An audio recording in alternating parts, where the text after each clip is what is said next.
નમસ્કાર, આપ જોઈ રહ્યા છો BTV ન્યૂઝ. રહસ્ય લોકમાં આપનું ખૂબ ખૂબ સ્વાગત છે. હું વત્સલ આપને દરરોજ સાંજે અલગ અલગ રહસ્યમય સ્થળોની સફર કરાવી રહ્યો છું. આજની આપણી સફર રહેવાની છે ઉત્તર ગુજરાતમાં. એક એવું સ્થળ ખૂબ જ પ્રાચીન, તેની સાથે 1000 વર્ષ જૂનો ઇતિહાસ જોડાયેલો છે. 1000 વર્ષ જૂની એ રોચક કથા, પણ આજે પણ તેના અવશેષો મળી આવે છે. આજે પણ માતાજીની સાક્ષી, માતાજીની હાજરીના પુરાવાઓ મળે છે. એક એવું સ્થળ કે જ્યાં માતાજીના કોપના કારણે 12 પરા સળગી ગયા. ગામ હતું ન હતું થઈ ગયું, નવેસરથી ગામ વસ્યું. પણ આજે પણ માતાજીનો કોપ જોવા મળે છે, કારણ કે બે જ્ઞાતિ એવી કે જે આ ગામમાં રહી નથી શકતી, અને સાથે એક અન્ય જ્ઞાતિ પણ એવી છે કે જે 24 કલાકથી વધારે આ ગામમાં રહી નથી શકતી. ખૂબ જ રોચક કથા અને રોચક સફર રહેવાની છે. તો ચાલો શરૂ કરી દઈએ રહસ્ય લોકની અદ્ભુત, અકલ્પનીય, અવર્ણનીય, અવિસ્મરણીય સફર.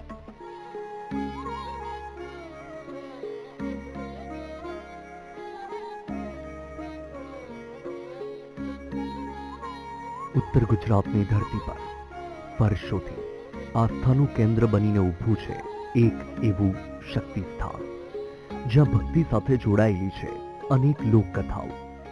કહેવાય છે કે વર્ષો પહેલા અહીં રાત્રે દૈવી અજવાળું દેખાતું હતું.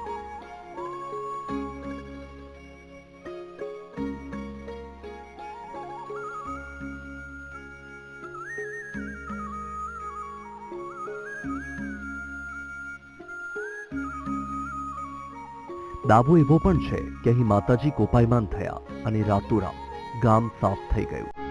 આજે પણ કેટલાક સમાજના લોકો અહીં રાત્રિ રોકાણ નથી કરી શકતા.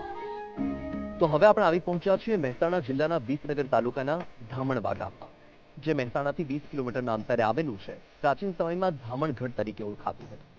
આ સ્થળે માં ચામુંડા બિરાજમાન છે. સ્ત્રી રૂપે માતાજીની પૂજા થાય છે.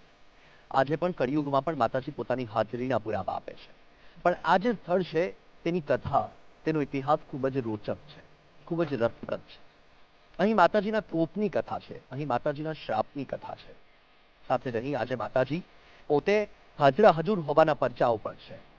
કહેવાય છે કે આ સ્થળે માતાજી કોપાયમાન થયા હતા અને 12 પરા માતાજીના યોગાગ્નિથી સળગી ગયા હતા. અને આજે પણ અહીં દરબાર, રાવણ અને વાલ્મીકી સમાજના જે લોકો છે એ 24 કલાકથી વધારે સમય સુધી આ ગામમાં રોકાઈ નથી શકતા, કારણ કે માતાજીની અનુમતિ નથી. અને 1000 વર્ષ જૂનો આ ઇતિહાસ કે જ્યાં માતાજી કોપાયમાન થયા અને જે 12 પરા સળગી ગયા, તેના અવશેષો આજે પણ ખોદકામ દરમિયાન મળતા હોવાની વાત છે. આપણે અહીં આવી પહોંચ્યા છીએ તો પહેલા માતાજીના દર્શન કરીશું અને ત્યારબાદ આપણે જે ઉદ્દેશ્યની સાથે આવ્યા છીએ એ ઉદ્દેશ્યની દિશામાં આગળ વધીશું. જ્યાં ખોદકામ સમયે જે અવશેષો મળી રહ્યા છે એ અવશેષોને પણ જોશું. તેની સાથે અહીંના જે સ્થાનિક લોકો છે તેમની સાથે વાત પણ કરીશું, કારણ કે કહેવાય છે કે આ સ્થળ પર આજે પણ અનેક વખત લોકોને એવા દિવ્ય પ્રકાશ દેખાય છે, માતાજીના પગરવ સંભળાય છે. ખૂબ જ રસપ્રદ આ સફર રહેવાની છે. જોડાયેલા રહેજો. પહેલા દર્શન કરી લઈએ.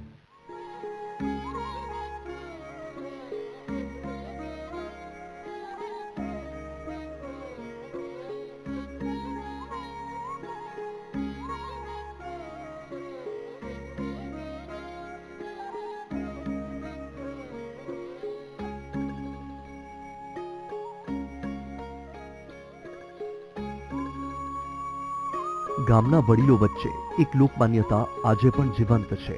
કહેવાય છે વર્ષો પહેલા ગામની સીમમાં એક ચોક્કસ જગ્યાએ રાત્રે અજવાળું દેખાતું હતું. આ ગામ શાપિત છે. માતાજીના એક શ્રાપે સમગ્ર ગામનો સફાયો કરી દીધો. રાતોરાત ગામ સળગી ઉઠ્યું અને કેટલાક મોતને ભેટ્યા તો કેટલાક ગામ છોડીને ભાગી ગયા. રાવણ નથી રોકાઈ શકતા. અત્યારે હાલ માતાજીનો અત્યારે હાલ શ્રાપ છે કે અત્યારની રહી શકતા નથી. વાલ્મીકી, રાવણ અને દરબાર. ગામમાં પ્રવેશતા જ પહેલી નજર તો જૂના અવશેષો પર પડી. જ્યાં ખોદકામ કરેલું હતું, ક્યાંક જૂની દિવાલો દેખાઈ તો ક્યાંક અવશેષો. પ્રથમ દ્રષ્ટિએ આખું ગામ જાણે કે વર્ષો પહેલા નષ્ટ થયું હોય અને જમીનમાં દટાઈ ગયું હોય તેવું લાગ્યું. જ્યારે આ ગામનું રહસ્ય જાણ્યું તો અમે પણ સ્તબ્ધ રહી ગયા. એવું કહેવાય છે કે અહીં દરબાર અને રાવણ સમાજના લોકો રાત્રિ રોકાણ નથી કરી શકતા. આ ચામુંડા માતાએ 12 પરો હરગાઈ દીધો. આ ગામનો વસવાટ ફરીથી થયેલો છે. ગ્રામજનોના મુખે એક જ ચર્ચા સંભળાઈ: માતાજીનું અપમાન, શ્રાપ અને ગામનું પતન. લોકોએ બાપદાદાઓએ કહેલી કહાનીઓ સંભળાવી. ભક્તો અને ગ્રામજનોના મતે રાત્રે દૈવીય શક્તિનો પરચો જોવા મળે છે. કોઈએ કહ્યું કે અજીબ પ્રકાશ ફેલાય છે, તો કોઈએ કહ્યું દીવો જતો હોય એવું દેખાય, તો કોઈએ ઝાંઝરનો રણકાર સંભળાતો હોવાનો દાવો કર્યો. માતાજીનો દીવો જતો હોય એવો દીવો દેખાય એવું વાતો અમારા ઘરે કહેતા. તો ધોધર સંભળાય, રાત્રે અમુક ટાઈમે આપણે એવું તો સંભળાય. દિવાળીના વખતે નોરતાના ટાઈમ આ માતાજીનો ઝાંઝરનો અવાજ લગભગ ઘણા વ્યક્તિઓનો અનુભવ થયો છે.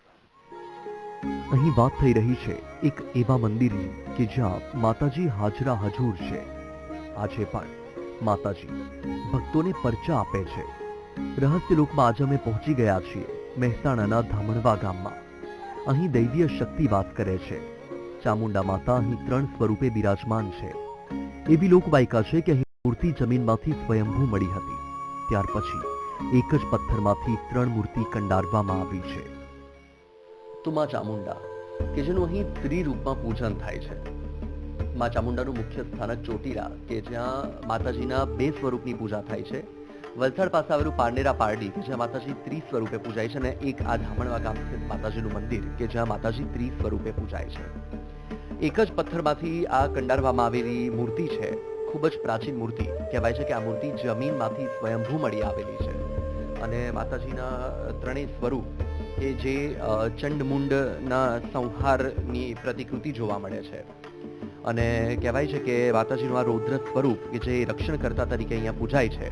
અને અહીંના સ્થાનિક લોકોમાં એ માન્યતા છે કે જ્યારે અહીં માતાજીના દર્શન કરવા માટે આવો ત્યારે મંદિર પરિસર અને ખાસ કરીને ગર્ભગૃહમાં એક વિશિષ્ટ પ્રકારની શીતળતાની અનુભૂતિ થાય છે. તમે ગમે એવી ગરમીમાં આવો તો પણ તમને શીતળતાની અનુભૂતિ થાય, અને એ માતાજીની હાજરી હોવાનું અહીંના જે સ્થાનિક લોકો છે, જે ભક્તો છે, એ ભક્તોમાં માન્યતા છે. સાથે જ આ જે મંદિર છે એનો ઇતિહાસ ખૂબ જ સમૃદ્ધ છે. તેની સાથે ખૂબ જ રોચક કથા પણ જોડાયેલી છે. જેમ પાવાગઢમાં પતઈ રાજાનું પતન થયું માતાજીના શ્રાપના કારણે, કારણ કે માતાજી ગરબે રમવા માટે ગયા હતા મહાકાળી માતા, અને તે સમયે પતઈ રાજાએ તેમનો પાલવ ઝાલી દીધો અને માતાજીએ શ્રાપ આપ્યો. તેવી જે કથા અહીં પણ જોડાયેલી છે કે નવરાત્રિનો સમય હતો અને જ્યારે રાજા રજવાડાઓનો કાળ હતો અને રાણીઓ ગરબા રમતી હતી, અને તે સમયે મા ચામુંડા કે જે અહીં સાક્ષાત બિરાજમાન હતા, તે સમયે માતાજી બાળકીનું રૂપ લઈને ગરબા રમવા માટે આવ્યા, અને એક સુંદર નવ યુવતીને જોઈને રાજાનું મન મોહી ગયું, અને રાજાએ એ યુવતીનો પાલવ ઝાલી લીધો અને તેની સાથે વિવાહ કરવા માટે બળજબરી કરી. તે સમયે યુવતીના રૂપમાં માતાજી હતા, અને માતાજીએ રાજાને સમજાવ્યો કે તને જે જોઈએ તું લઈ લે, પણ આ જીદ છોડી દે. પરંતુ રાજાએ હઠ પકડી, અને કહેવાય છે કે ત્યારે માતાજીએ કહ્યું કે આવતીકાલે બપોરના સમયે 12 વાગ્યે તું અહીં આવશે ને હું તારી સાથે વિવાહના બંધનમાં બંધાઈશ. અને બીજા દિવસે જ્યારે રાજાએ એ સમયે રજવાડાઓનો સમય હતો, તેથી જે રાવળ હતા એ રાવળે ઢોલ વગાડ્યો, અને સાથે જ જે વાલ્મીકી સમાજના લોકો હતા એ હાક માટે ગયા. તેમણે લોકોને બૂમ પાડી, અને એ સમયે અહીંયા જે લોકો એકઠા થઈને આવ્યા, કહેવાય છે કે માતાજી કોપાયમાન હતા, અને તેમણે પોતાની યોગાગ્નિ પ્રગટ કરી, અને તેનાથી 12 પરો હતા એ પરો સળગાવી દીધા. અને કહેવાય છે કે જેટલા લોકો અહીંથી બચવામાં સફળ થયા હતા એટલા લોકો બચી ગયા હતા. બાકીના લોકો એ માતાજીની યોગાગ્નિમાં બળી ગયા હતા, સળગી ગયા હતા. અને ત્યારથી માતાજીનો શ્રાપ છે કે આ જે ગામ છે, આ ગામનું જે સીમ છે, ત્યાં દૂર દૂર સુધી પણ દરબાર, રાવળ અને વાલ્મીકી જ્ઞાતિના લોકો 24 કલાક સુધી રોકાઈ શકતા નથી. અહીં આ 3 જ્ઞાતિના લોકો દર્શન કરવા માટે આવે છે, પૂજન કરવા માટે આવે છે. માતાજીમાં આસ્થા છે, શ્રદ્ધા છે, પણ માતાજીનો શ્રાપ છે એટલે 24 કલાક સુધી રોકાઈ શકતા નથી. ધામણવા ગામમાં વર્ષોથી એક લોકવાયકા ચાલતી આવી છે. કહેવાય છે જ્યારે ગામમાં દરબારોનો વાસ હતો અને રાજાઓનો સમય હતો, ત્યારે નવરાત્રિની એક રાત્રે માં ચામુંડા યુવતીનું રૂપ લઈને ગરબા રમવા આવ્યા. લોકવાયકા મુજબ રાજા એ યુવતીના રૂપ મોહમાં પડ્યા અને તેનો પાલવ પકડી લીધો. ત્યારે યુવતીએ કહ્યું, તમને જે જોઈએ હું આપી શકું, પણ હું તમારી ક્યારેય ન થઈ શકું. પણ રાજા એકના બે ન થયા. બીજા દિવસે 12 વાગ્યે મળવાનો માતાજીએ સમય આપ્યો. ગામમાં રાવળ સમાજે ઢંઢેરો પીટ્યો. માતાજી કોપાયમાન થયા અને તેમની ક્રોધની આગમાં ગામના 12 પડા સળગી ઉઠ્યા. કેટલાકે જીવ ગુમાવ્યા અને ઘણા લોકો ગામ છોડીને ચાલ્યા ગયા. પરા સળગી જતા ગામ આખું નષ્ટ થયું. તો હવે આપણે એ સ્થળ પર આવ્યા છીએ. કહેવાય છે કે પ્રાચીન સમયમાં આ સ્થળ પર રાજાનો મહેલ હતો. અત્યારે વર્તમાન સમયમાં આ ખુલ્લી જગ્યા છે. અહીંથી જે ગામના લોકો છે એ પુરાણ માટે માટી લઈ જતા હોય. અત્યારે આપણે અહીંયા આવ્યા છીએ જે પ્રાચીન સમયની જે કથા છે, જે લોકવાયકા છે, જે આજે પણ લોકોમાં ચર્ચાય છે, તેના પુરાવાઓ અહીં અવશેષ રૂપે જોવા મળે છે. અત્યારે તમે અહીંયા જુઓ કે આ જે આ માટીનું ખોદકામ કરવામાં આવ્યું અને તે દરમિયાન આજે તમને ઈંટો જોવા મળી રહી છે. કહેવાય છે કે એ સમયે જ્યારે માતાજી કોપાયમાન થયા અને માતાજીએ પોતાની યોગાગ્નિ પ્રગટ કરી અને તે સમયે જે 12 પરા બળી ગયા હતા, તે સમયે અહીંયા જે વિકરાળ આગ હતી તેમાં જે બધું બળીને ખાક થઈ ગયું હતું, આજે ખોદકામ દરમિયાન તેના અવશેષો મળે છે. મોટા મોટા પથ્થરો જમીનમાંથી મળી આવે છે, પાયાના પથ્થરો હોય છે, ઈંટો મળી આવે છે અને જેવી રીતે હવનની રાખ હોય એ પ્રકારની રાખ પણ ખોદકામ દરમિયાન નીકળે છે. એટલે કે એ સમયે જે બધું બળી ગયું હતું તેના અવશેષો આજે પણ પુરાવા રૂપે જોવા મળે છે. અને આ જે ગામ છે એ ગામમાં લોકો જ્યાં દૂર દૂરથી દર્શન કરવા માટે આવે છે, એ લોકો આ સ્થળે માતાજીની હાજરીની અનુભૂતિ કરવા માટે આવતા હોય છે. કારણ કે આ સ્થળે આવીને એ વર્ષો પહેલા જે અહીં હોનારત થઈ હતી, જે ઘટના ઘટી હતી, જે ઘટનાક્રમ સર્જાયો હતો, એ ઘટનાક્રમની યાદ તાજી થાય છે. ગામ નષ્ટ થયા પછી અન્ય સમાજના લોકોનો અહીં વસવાટ શરૂ થયો. ધીરે ધીરે પરિવારો આવતા ગયા અને ગામમાં ફરી એકવાર જાહો જલાલી જામી. દાવો એવો પણ છે કે માતાજીનો ચમત્કાર વર્ષો પછી પણ જોવા મળે છે. દરબાર અને રાવળ સમાજના લોકો આજે પણ ગામમાં દિવસે આવે છે, પણ રાત રહી શકતા નથી કે પછી ગામમાં સ્થાયી થઈ શકતા નથી. માતાજી અચાનક કોઈ રૂપ ધારણ કરી બાળકીનો આવ્યો અને પછી બધા ગોળ ગોળ રમતા હતા અને એટલામાં પછી રાજાને લગાર મનથી એમ થયું કે નવી ભાઈ કોણ આવી, એટલે એને પછી બોલાવીને હાથનો પાલવ પકડ્યો. પાલવ પકડે એટલે પછી કે મને રાજા છોડી દે, મને જવા દે, એટલે કે નહીં જવા દઉં. એટલે પછી માતાજીએ કોપાયમાન થયો અને કે બોલ માગી આલું. એટલે પછી આ રાજાએ કીધું કે ના મારે બધું છે પણ તમે મને વરો. એટલે એ વખતે આ રાજાએ હટ પકડી. એટલે પછી એને એ વખતે હટ પકડી એટલે પછી કે તું કાલ 12 વાગે આવજે, હું તને વર્યો. બરાબર. એટલે એક રાવળ, દરબાર અને વાલ્મીકી ઋષિ આ બધા ભેગા બોલાવી અને એને કીધું કે તમે રાજમાં ઢંઢેરો પીટો. એટલે પછી આ 2 જણાને બોલાવી રાજમાં બધા ઢંઢેરો પીટ્યો. બીજા દિવસે બધા ભેગા થયા અને પછી માતાજીએ એ વખત કોપાઈ થઈને ચોફેર બધા આગ લગાડી. એટલે જેટલા નાઠા એટલા રહી ગયા અને જે હોય રહ્યા એટલે બળીને બધા બાળી મળ્યા. એટલે આજ અત્યારે હાલ માતાજીનો અત્યારે હાલ શ્રાપ છે કે અત્યારની રહી શકતા નથી વાલ્મીકી, રાવળ અને દરબાર. ધામણવાડિયા લોકવાયકા માત્ર કહાની પૂરતી નથી રહેતી, કારણ કે ગામના લોકો કહે છે આજે પણ ખોદકામ દરમિયાન જમીનની અંદરથી વર્ષો જૂના મકાનોના અવશેષો મળે છે. મંદિરના અડધા નિર્માણમાં અવશેષોમાંથી મળેલા પથ્થરોનો ઉપયોગ કરાયો છે. આવો જ એક ચમત્કારિક પથ્થર કે જેની કહાની વૃદ્ધ વર્ણવી રહ્યા છે, જેમણે પોતે પથ્થર ઉચક્યો હતો. પહેલા નતા ઉપર રાજ્યમાં 4 જણા માથે ઉપાડી મૂકી દીધું એવી રીતે. તમે એકલા ઉપાડલા હતા? એક ઉપર લાવી એકલા ઉપર આવવાનું 4 જણા. પણ ચીપો બધાને કર્યો અને માથે પથ્થર આવી ખબર જ નહીં પથ્થરનું વજન છે કે નથી. પછેરીનું વજન છે એવું વજન લાગ્યું. એલા નાકાયા ને અભિમાન થઈ ગયું. ઓહા, આટલા બધા મુવાસો અને આટલું કોઈને ઉપરાઈ ના ગયા તે મને જ ઉપરાય છે. એકદમ વજન પછી નોસી ગયું.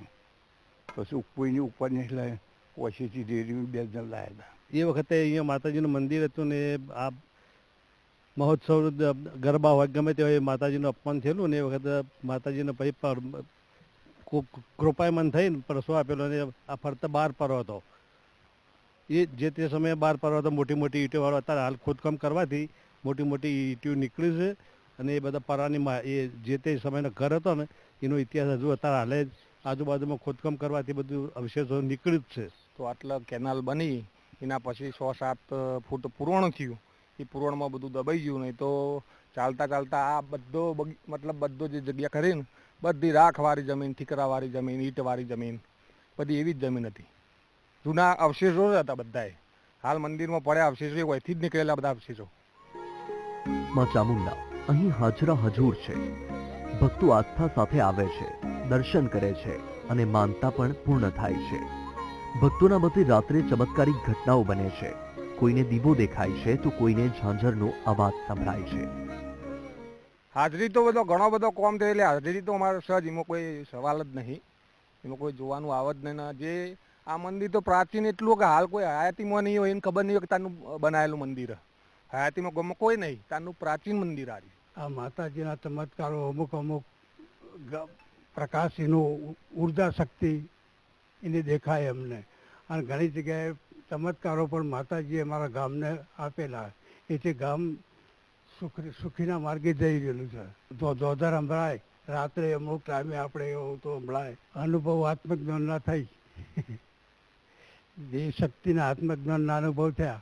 અવાજ આવા કોઈ એવું આપણા ઝણકાર થાય એવું થાય. 4 મહિનાથી હું જ આવું છું, મારા અનુભવ છું. જેનું મારા શરીરને એટલી કરતર હતી ને આજે બધા માતાજીએ જ મટાડી ગયા. નકર દવાખાનામાં જ્યાં વિક્રમજી હું ઘણો પૈસો કરતી નાખ્યો પણ મેળ નહીં આવ્યો. એના પછી હું એકન આવાજથી જ આ તકલીફો દૂર થઈ જાય. હસીને કૃપાવું છું. હા, પણ જે ભાઈ શ્રદ્ધા રાખે એના માટે, નકર બાકી તો પથરાતું છું જ બધો માટે. હા, હકીકત વાત સારી. પટેલોની લીલીવાડી કરી તો આ માને. તમારા અનુભવ કરવા તો પૂછી દો. અહીં દર્શન કરવા આવતા દરબાર સમાજના લોકો પણ સ્વીકારી રહ્યા છે કે અમે અહીં દિવસે આવી શકીએ છીએ, કોઈ પ્રસંગમાં આવી શકીએ છીએ, પણ રાત રોકાઈ શકતા નથી. એ વસ્તુ સાચી છે, કોઈ દરબાર રોકાઈ શકતા નથી.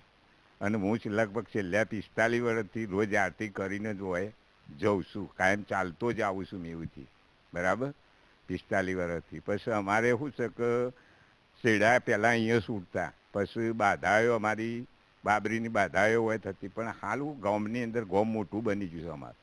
એટલે મૂળ પછી દરબારો છૂટા પડી ગયા. ગમે તે આસના બધી માતાજી પૂરી જ કરે, પણ અમે રાત તો ના જ રોકીએ છીએ કે આપણે હોય 24 કલાક કહું ઘર ભાડા રાખીને જવું છે મેળ આવવાની. હા, આપણે કોઈનો પ્રસંગ હોય ને તમારા જેવાનો હોય તો રોકીએ, બરાબર છે, બાકી હક કરીને ના રહી શકાય. આ બધો હાથ પરો હતો, દરબારોનું જ ગોમ હતું, બધું રજવાડાનું જ ગોમ હતું, બરાબર.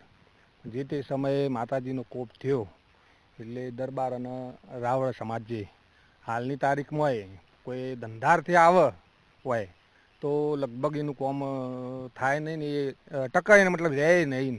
ગમે તે કારણોસર એનું હોયથી માતાજીના કોપના કારણે હોયથી વસવાટીને કોચ પર હસીને કૃપાવું છું. હા, પણ જે ભાઈ શ્રદ્ધા રાખે એના માટે, નકર બાકી તો પથરાતું છું જ બધો માટે. સમય બદલાયો, લોકો બદલાયા, પણ ધામણવાની ધરતી આજે પણ મૌન નથી. કેમ કે અહીં જમીનની નીચેથી મળતા અવશેષો જાણે વર્ષો જૂની લોકવાયકાના સાક્ષી બનીને બહાર આવી રહ્યા છે. અને કદાચ એટલા માટે જ ધામણવાનું રહસ્ય આજે પણ અધૂરું છે. તો આ હતું પ્રાચીન સમયનું ધામણ, જે આજે ધામણવા ગામ તરીકે ઓળખાય છે. આજે માં ચામુંડા અહીં સ્થાપિત છે, વર્ષો જૂની એ પ્રતિમા. તમે જોયું કે આજે પણ અહીંના જે લોકો છે એ લોકોમાં અતૂટ શ્રદ્ધા છે. લોકો દૂર દૂરથી પગપાળા પણ અહીં માતાજીના દર્શન કરવા માટે આવે છે અને લોકો માને છે કે આજે પણ આ સ્થળે માતાજી હાજરા હજુર છે, માતાજી જાગૃત છે. આજે પણ આ સ્થળે માતાજી પોતાની હયાતીના પરચાઓ આપે છે. આજે પણ માતાજી સાક્ષી પૂરે છે, કારણ કે ઘણી વખત માતાજીના પગરવ સંભળાય છે, દિવ્ય પ્રકાશ દેખાય છે. અને તમે જોયું કે અહીંના લોકો આજે પણ એ વાત માને છે કે વર્ષો પહેલા જે માતાજીનો કોપ હતો, માતાજીનો જે શ્રાપ હતો, એ આજે પણ પૂરો થાય છે. આજે પણ તેનું પાલન થાય છે. એટલે આજે પણ દરબાર, રાવળ અને જે વાલ્મીકી સમાજના લોકો છે એ 24 કલાકથી વધારે સમય સુધી આ ગામમાં નથી રોકાતા. દર્શન કરવા માટે આવે છે, આસ્થા છે, શ્રદ્ધા છે, ભક્તિ છે, એટલે માતાજીના દર્શન માટે આવે છે, પૂજા કરવા માટે આવે છે, પણ અહીં વધારે સમય સુધી રોકાતા નથી, કારણ કે માતાજીનું વચન છે. અને આ છે રહસ્યનું, કારણ કે ભલે કળિયુગ છે, ભલે ટેકનોલોજીનો યુગ છે, પણ આજે પણ એ સમયનું જે વચન છે, એ સમયનો જે શ્રાપ છે, એ સમયના જે શબ્દો છે, એ આજે પણ પાલન થઈ રહ્યા છે. આ સાથે જ આપણે આજની સફર અહીં પૂર્ણ કરીશું. હું વત્સલ આપને દરરોજ સાંજે 7:25 વાગે અલગ અલગ સ્થળોની સફર કરાવતો રહીશ. ત્યાં સુધી મને આપશો રજા, અને હા, વીટીવી ન્યૂઝ જોવાનું ચૂકશો નહીં. નમસ્કાર.